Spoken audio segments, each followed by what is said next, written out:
Hello students, मैं मनीष शंकर तिवारी ई classes bye Manish sir में एक बार फिर आपका स्वागत है।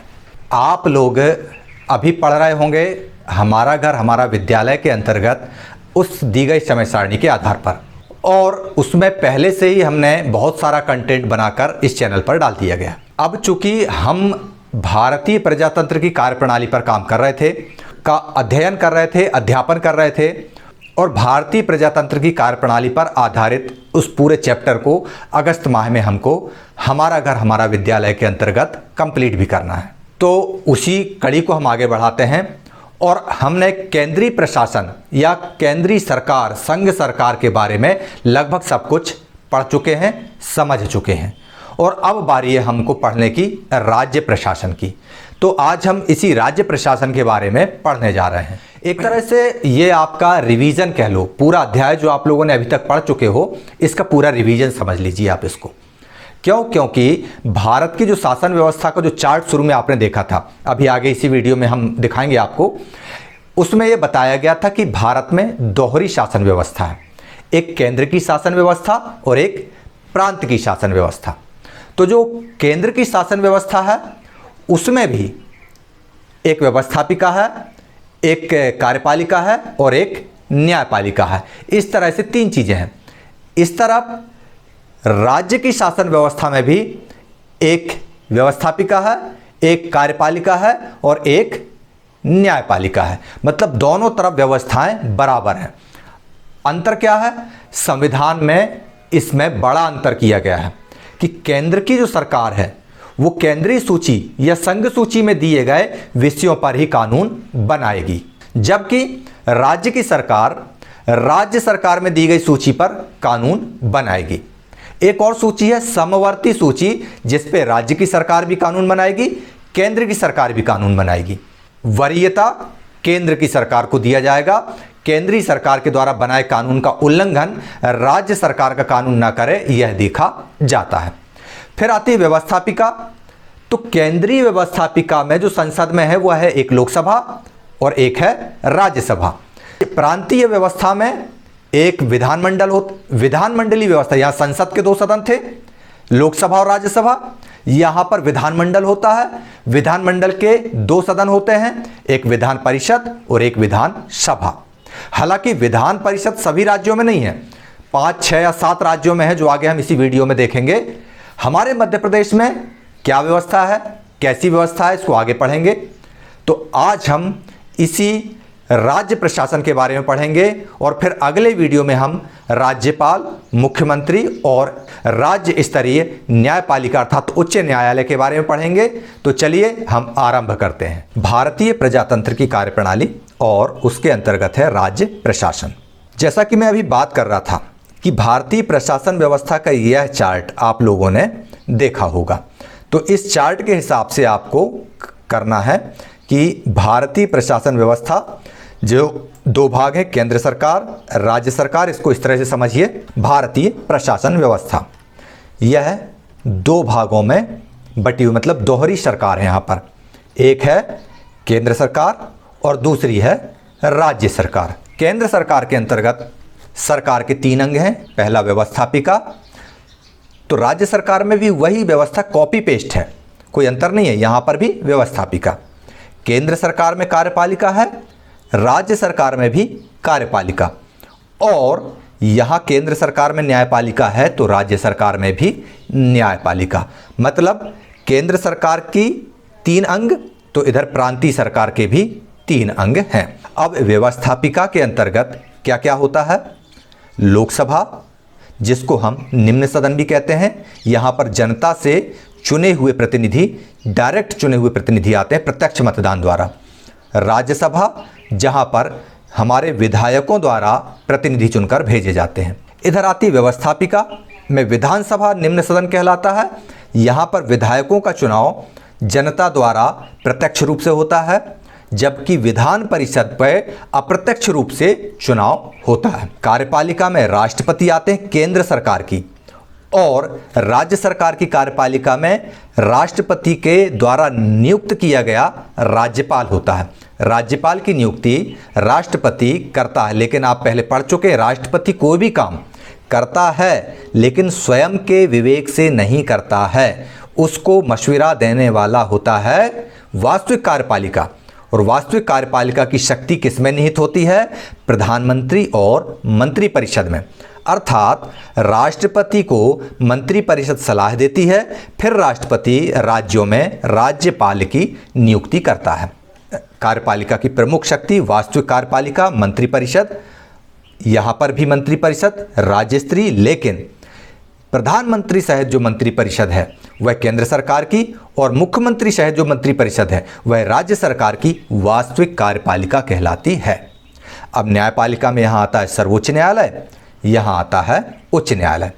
सर्वोच्च न्यायालय स्थित है नई दिल्ली में, मध्य प्रदेश का उच्च न्यायालय स्थित है संसदीय राजधानी जबलपुर में, और उच्च न्यायालय से नीचे होते हैं जिला न्यायालय और राजस्व बोर्ड इत्यादि। हम उसको न्यायपालिका वाले अध्याय में बहुत अच्छे से समझ चुके हैं। तो अब हम आगे बढ़ते हैं। राज्य प्रशासन। संघीय व्यवस्था के अंतर्गत केंद्रीय सरकार एवं राज्य सरकारें अपने अपने निर्धारित क्षेत्र में विधायी, कार्यपालिका एवं न्यायिक कार्य करती हैं। अब ये निर्धारित क्षेत्र कौन कौन से हैं? निर्धारित क्षेत्र ये हैं संघीय सूची, और दूसरा निर्धारित क्षेत्र है राज्य सूची। संघीय सूची के अंतर्गत केंद्र सरकार के लिए क्षेत्र निर्धारित किया गया है, और राज्य सूची के अंतर्गत राज्य सरकार हेतु क्षेत्र निर्धारित किया गया है। ये निर्धारण किसने किया है? भारत के संविधान ने। अब हम बात करते हैं विधानमंडल की। संविधान के अनुसार प्रत्येक राज्य के लिए एक विधानमंडल होगा। ये चित्र में आप मध्य प्रदेश की विधानसभा का चित्र आप देख पा रहे हैं, और इस विधानमंडल में जो राज्यपाल तथा विधानमंडलों से मिलकर पूरा होगा। मतलब जिस तरह से भारत की संसद लोकसभा, राज्यसभा और राष्ट्रपति के साथ मिलकर बनता है, उसी तरह से राज्य विधानमंडल विधानमंडलों अर्थात विधानसभा, विधान परिषद और राज्यपाल के साथ मिलकर पूरा होता है। विधानमंडल में अंतर्गत हम देख रहे हैं कि कुछ राज्यों में द्विसदनीय विधानमंडल हैं तथा कुछ राज्यों में एक सदनीय विधानमंडल हैं। द्विसदनीय मतलब विधानसभा और विधान परिषद। विधानसभा लोकसभा की भांति है और विधान परिषद राज्यसभा की भांति है। और कुछ राज्यों में एक सदनीय विधानमंडल है जिसे केवल विधानसभा होती है, विधान परिषद उन राज्यों में नहीं होती है। तो ऐसे कौन कौन से राज्य हैं जहां पर द्विसदन है, और ऐसे कौन से राज्य हैं जहां एक सदन है? तो आपको बता दूं कि विधान परिषद और विधानसभा जहां दोनों सदन हैं वे राज्य हैं उत्तर प्रदेश, बिहार, आंध्र प्रदेश, कर्नाटका, तेलंगाना और महाराष्ट्र। यहाँ पर विधानमंडल के दो सदन हैं, एक विधानसभा, दूसरा विधान परिषद। जबकि मध्य प्रदेश में एक सदनीय विधानमंडल है जिसे हम विधानसभा कहते हैं, जो कि मध्य प्रदेश की राजधानी भोपाल में स्थित है। विधानमंडल के प्रथम सदन को विधानसभा तथा द्वितीय सदन को विधान परिषद कहते हैं। ये चीज़ आप लगातार समझते आ रहे हैं कि प्रथम सदन विधानसभा जो निम्न सदन भी होता है, द्वितीय सदन विधान परिषद जो उच्च सदन होता है, यह कभी विघटित नहीं होता। आगे हम इसे देखेंगे। विधानसभा का गठन किस तरह से होता है? किसी राज्य की विधानसभा में ज़्यादा से ज़्यादा 500 सदस्य हो सकते हैं। निर्धारित किया गया है कि किसी भी राज्य की विधानसभा में अधिकतम सदस्यों की संख्या 500 होगी, और इसका निर्धारण किस आधार पर किया गया है? 1971 की जनगणना के आधार पर किया गया है, और 2026 तक के लिए यह कार्य किया गया है। जबकि कम से कम कितने सदस्य होना चाहिए? तो कम से कम सदस्य 60 होना आवश्यक है। इससे कम सदस्य किसी विधानसभा में नहीं होना चाहिए नियमानुसार। किंतु कुछ विधानसभाएं इसकी अपवाद भी हैं, जैसे सिक्किम, मिजोरम, गोवा और अरुणाचल प्रदेश ऐसे राज्य हैं जहां पर विधानमंडलों में सदस्य संख्या 60 से कम है। बाकी में 60 से अधिक है, लेकिन ये 4 राज्य ऐसे हैं हमारे पाठ्यक्रम में दिए गए हैं जहां पर विधायकों की संख्या 60 से कम है। अब हम बात करते हैं मध्य प्रदेश विधानसभा का गठन तथा उसमें स्थान आरक्षण के बारे में। मध्य प्रदेश की विधानसभा में सदस्यों की संख्या 230 है। कितनी है? 230। परीक्षाओं में आता है, ध्यान रखिएगा कि मध्य प्रदेश की विधानसभा में कुल कितनी सदस्य संख्या है या हमारे कुल कितने विधायक हैं, तो ये हैं 230। तो राज्यों की विधानसभाओं में अनुसूचित जाति एवं जनजाति के सदस्यों के लिए भी स्थान आरक्षित रहते हैं। लोकसभा में भी रहते हैं, ये चीज़ ध्यान रखिएगा। तो राज्य विधानसभाओं में भी अनुसूचित जाति और जनजाति के लिए स्थान तय कर दिए गए हैं। अब विधानसभा के सदस्यों का निर्वाचन कैसे होता है, तो आपको बता दें, विधानसभा के सदस्यों का निर्वाचन वयस्क मताधिकार के आधार पर मतदान द्वारा होता है। प्रत्येक निर्वाचन क्षेत्र से एक सदस्य का निर्वाचन होता है और निर्वाचन के समय जिस प्रत्याशी को सर्वाधिक मत प्राप्त होते हैं उसे विजयी घोषित कर दिया जाता है। इस तरह से सारे मध्य प्रदेश को 230 विधानसभा क्षेत्रों में बांट दिया गया है। हर विधानसभा क्षेत्र में चुनाव के दौरान बहुत सारे प्रत्याशी अलग अलग दलों से और निर्दलीय भी खड़े होते हैं और खड़े होने के बाद में उनको वोट किया जाता है।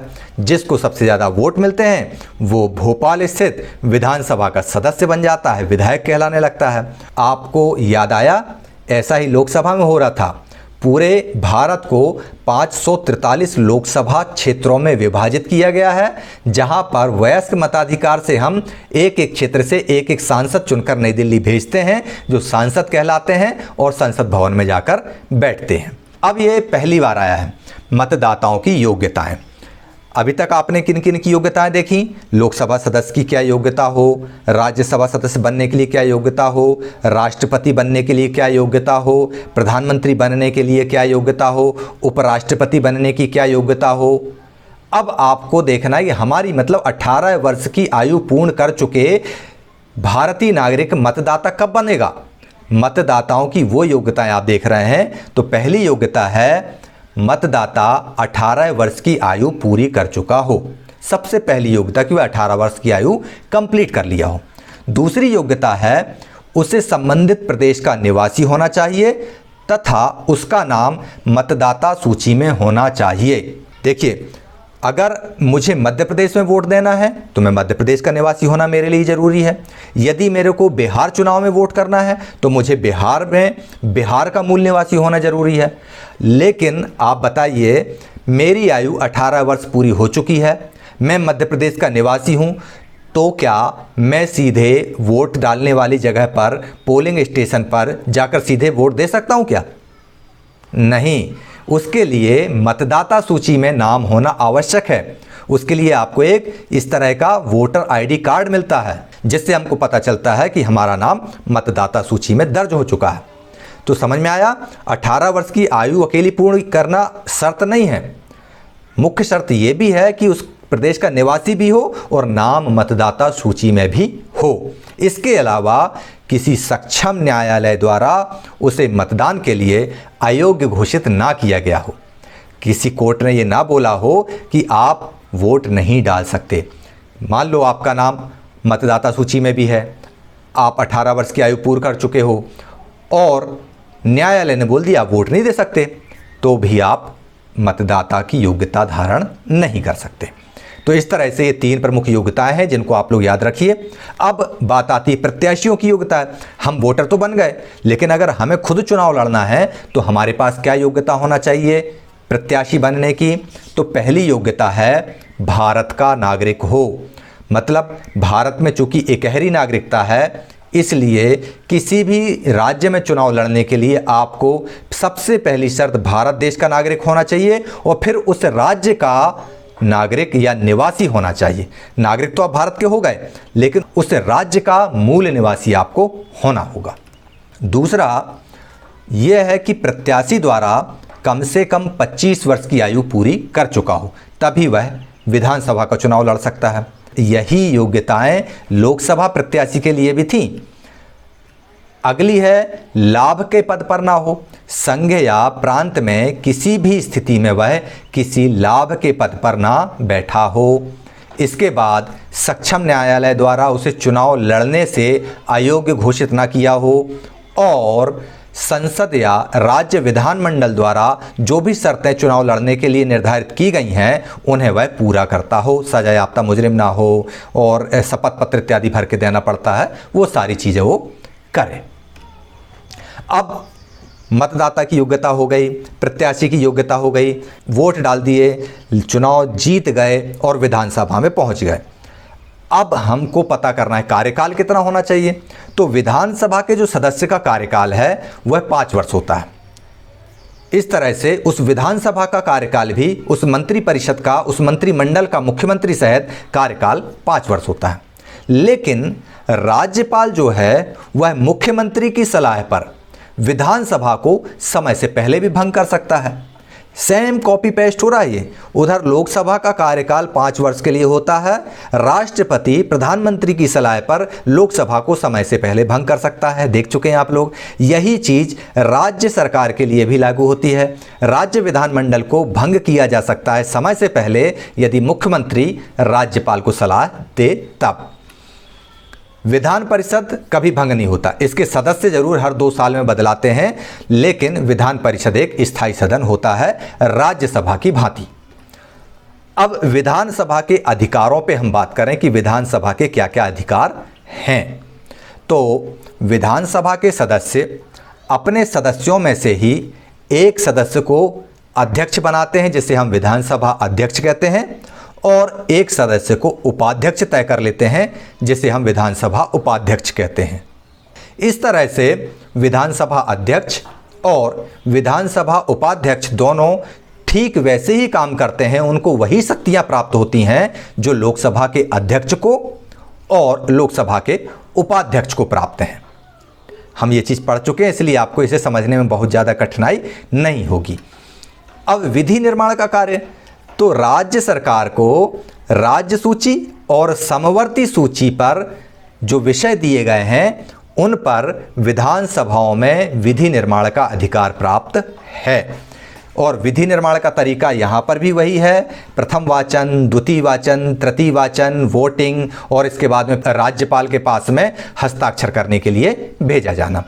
विधानसभा जो है वह राज्य सूची और समवर्ती सूची के सभी विषयों पर विधि का निर्माण कर सकती है, लेकिन समवर्ती सूची के किसी विषय पर यदि संसद पहले से कोई कानून बना चुकी है, पहले से कोई विधि बना चुकी है, तो राज्य की विधानसभा द्वारा जो भी विधि या कानून बनाया जा सकता है वह संसद द्वारा बनाई गई विधि के प्रतिकूल नहीं होना चाहिए, उसका अतिक्रमण करते हुए नहीं बनना चाहिए। इस बात का ध्यान रखा जाता है। अब विधानसभा के कार्यपालिका संबंधी कार्य क्या है? तो विधानसभा का कार्यपालिका पर पूर्ण नियंत्रण होता है। मतलब विधानसभा के जो 230 सदस्य हैं या व्यवस्थापिका कहलाते हैं, 230 सदस्य, ये कार्यपालिका पर नियंत्रण रखते हैं। जिस तरह से लोकसभा कार्यपालिका पर नियंत्रण रखती है, उसी तरह से इधर राज्य मंत्रिमंडल भी सामूहिक रूप से विधानसभा के प्रति उत्तरदायी होता है। यहाँ आप देख रहे हैं कि ये जो है विधानसभा के लोग, विधानसभा के सदस्य, पूरी विधानसभा कहलाती है जो कार्यपालिका पर नियंत्रण रखते हैं, और ये पूरा मंत्रिमंडल या कार्यपालिका उत्तरदायी होती है विधानसभा के प्रति। विधानसभा के 230 सदस्य चूंकि प्रदेश की जनता द्वारा चुने जाते हैं, इसलिए वह सदन प्रदेश का सबसे शक्तिशाली सदन होता है और वह प्रदेश की जनता की आवाज़ या प्रदेश की जनता का मंच भी कहलाता है। अब विधानसभा की शक्तियों के अंतर्गत हम अगला देखते हैं। विधानसभा अविश्वास प्रस्ताव के द्वारा मंत्रिपरिषद को अपदस्थ कर सकती है। विधानसभा के 230 सदस्य यदि ये चुन लें कि यह मुख्यमंत्री या यह मंत्रिमंडल सही कार्य नहीं कर रहा है और आपको त्यागपत्र देना चाहिए, तो विधानसभा के विश्वास पर्यंत ही मंत्रिमंडल अपने पद पर रह सकता है, अन्यथा उसे त्यागपत्र देना होता है। तो इस तरह से आपने देखा कि मंत्रिमंडल या कार्यपालिका पूरी तरह से व्यवस्थापिका पर निर्भर होती है। अब वित्तीय कार्य देख लेते हैं हम कि विधानसभा के क्या वित्तीय कार्य हैं। तो राज्य विधानसभा को बहुत सारे वित्तीय अधिकार भी प्राप्त हैं। कार्यपालिका विधानसभा की स्वीकृति के बिना ना तो कोई टैक्स लगा सकती है और ना ही कोई सार्वजनिक धन को व्यय कर सकती है। मतलब कार्यपालिका बगैर विधानसभा की स्वीकृति के ना बजट पास कर सकती, ना कोई वित्तीय विधेयक को पास करा सकती। विधायिका ही सर्वोपरि होती है, उसके द्वारा सहमति दिए जाने के उपरांत ही कार्यपालिका अपने वित्तीय अधिकारों को लागू करती है। इसके अलावा अन्य शक्तियां हैं कि विधानसभा के निर्वाचित सदस्य राष्ट्रपति के चुनाव में भाग लेते हैं। इसको हमने बहुत विस्तृत तरीके से पिछले अध्यायों में समझ चुके हैं। यदि आपके कमेंट्स आते हैं और आपको लगता है कि राष्ट्रपति के चुनाव पर विस्तृत तरीके से एक अलग से वीडियो बनाऊं, तो आप मुझे कमेंट में लिखिए, तो मैं निश्चित रूप से आपके लिए यह प्रयास करूँगा। अब अन्य शक्तियों के बारे में और देखते हैं। तो इसके अलावा भारतीय संविधान के कुछ उपबंधों में संशोधन के लिए आधे से ज़्यादा राज्यों के विधानमंडलों की स्वीकृति आवश्यक है, तभी संविधान में संशोधन हो सकता है। इस चीज़ को भी हमने पिछले अध्यायों में बहुत अच्छे से समझ चुके हैं, तो इसको आपको समझने में बहुत ज़्यादा कठिनाई नहीं होगी। तो इस तरह से आप लोगों ने इस अध्याय को बहुत अच्छे से समझ लिया, देख लिया। अब आपकी बारी है इन प्रश्नों को हल करने की। तो चलिए आप लोग इन प्रश्नों को बहुत अच्छे से हल कीजिए और हम कोशिश करते हैं आपके लिए कि और रोचक तरीके से हम विषय वस्तु आपके लिए तैयार कर सकें। तो इस तरह से आप लोगों ने राज्य प्रशासन के बारे में समझ लिया कि ये सारी की सारी चीज़ कॉपी पेस्ट है। जो केंद्रीय प्रशासन है या संघ सरकार जो भी करती है केंद्र स्तर पर, वही सारा सब कुछ कार्य, विधि निर्माण, व्यवस्थापिका, कार्यपालिका, सारी चीज़ें राज्य सरकार पर भी होती हैं। बस स्वरूप छोटा हो जाता है। वहाँ पर सारे भारत देश की बात होती है, यहाँ पर केवल राज्य की बात होती है। तो आप लोगों को ये कन्फ्यूज़न अब नहीं होना चाहिए कि सांसद क्या है और विधायक क्या है। जब मैं पहली बार क्लास में गया था तो मैंने बच्चों से पूछा तो सांसद की जगह पर विधायक का नाम बता रहे थे, विधायक की जगह पर सांसद का नाम बता रहे थे। अभी भी आपको थोड़ा बहुत कन्फ्यूज़न हो सकता है, तो सबसे पहले आप अपने टीचर से बात करके इस कन्फ्यूज़न को दूर कर लें। क्यों? क्योंकि सांसद सारे भारत देश की व्यवस्थापिका के लिए चुना जाता है और विधायक केवल एक प्रांत की विधायिका के लिए चुना जाता है। इस बात को आप गांठ बांध कर रख लें, बहुत अच्छे से समझ लें। कंफ्यूजन होने की बिल्कुल ज़रूरत नहीं है इस चीज़ में। यदि आपसे कोई पूछे कि आपके सांसद का नाम क्या है, तो आप उसका नाम बताइए जो लोकसभा में जाकर बैठता है या राज्यसभा में जाकर बैठता है। और यदि आपसे कोई पूछता है कि आपके विधायक का नाम क्या है, तो उसका नाम बताइए जो मध्य प्रदेश की राजधानी भोपाल में जाकर बैठते हैं और हमारे लिए कार्य करते हैं। तो इस तरह से आप लोगों ने इसको बहुत अच्छे से समझ लिया और अब मैं आप लोगों से विदा लेता हूं। आप लोग देखते रहिए ई क्लासेस बाय मनीष सर। आज़ादी का पर्व है, उसको मनाते रहिए। जय हिंद।